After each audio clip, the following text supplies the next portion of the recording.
Yeah, I mean the main thing for expansion is just that is the number of people joining up. So whilst there's a lot of interest, we need 40 people per car. Now that sounds like a lot, and you know when you say to people, oh, you know, one Flexicar services 40 people. People can't imagine that they would ever get a car, but they do, and that shows the inefficiency of vehicles. And if you only need a car once or twice a week, scheduling that with, particularly scheduling it with a number of business users, so of that 40, you know, like about 20 or more, 25 would be business users that only use it during business hours. So our sign up at the moment is about 100 a month, which is a lot for us to handle. That's a lot of people, but it is only like 2.5 cars. So the growth is large in terms of numbers of people converting to it, but it doesn't correlate to a whole swag of cars because the way the service works is that you know, cars are used so inefficiently at the moment that you only need one car for every new 40 people who join up. So whilst we're not expanding massively with a whole number of new cars, we are expanding in response to the demand.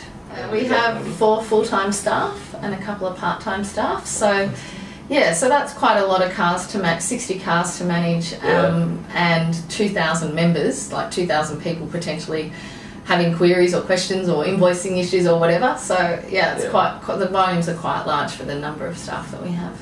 So yeah. Fantastic. I'm going to look through my notes to see if there's something I've missed. Yeah. So. And I guess on the expansion stuff, we definitely, well, we're in Sydney, and we will be focusing more on Melbourne this calendar year, but in the new year, Sydney will be more of our focus of our expansion. And we do see that potentially the 2010 Brisbane and maybe the other cities, maybe New Zealand, but that's definitely 2010 plus. We'll always manage a certain amount of it from Melbourne. We'll always manage customer service, new membership sign up, all of that. Like all of that can be done here in Melbourne regardless, but it's the on the ground stuff needs to be the managing the cars, but also the marketing and promotion. It's a very geographical, very local based service. We only make sense to you if we've got a car in your area. So and to know that there's a car in your area, or to be, you know, to see it or to do whatever, takes a lot of localized knowledge and local marketing. So we do a lot of local events. You know, we go to farmers markets, we go to street festivals, street parties in the summer.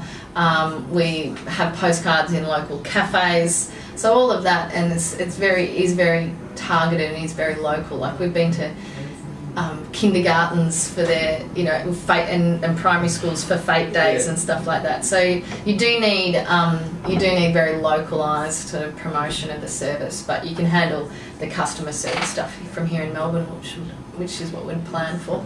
That's fantastic. I think the car sharing is actually a fantastic concept. When I read about it in RSCV, I was instantly. Oh, you read that article? Yeah, great. Excellent.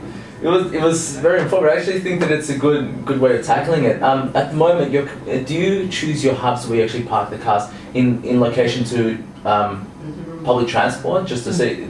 Have you already started to integrate that sort of? We build next to the transport so that people can go from the train straight to the car. Absolutely. We've learnt some lessons along the way in terms of park positioning. We made a mistake probably in the first year or so where we kind of we had cars allocated they were too residential, the areas. And the areas being too residential have problems in that they don't attract enough business members to be used viably throughout the whole week. And so what we found then was putting cars in like more I guess closer to shopping areas, shopping strips, and public transport makes a lot more sense because people are going to those like strip shopping areas to get their milk bread, buy their Met ticket, get on a tram, and they can also get a Flexicar. So we definitely target our parking to areas that have public transport networks, interchange and linkage to public transport networks, and also that have other services that people need in their local area. So it's a combination of being near public transport and also other services.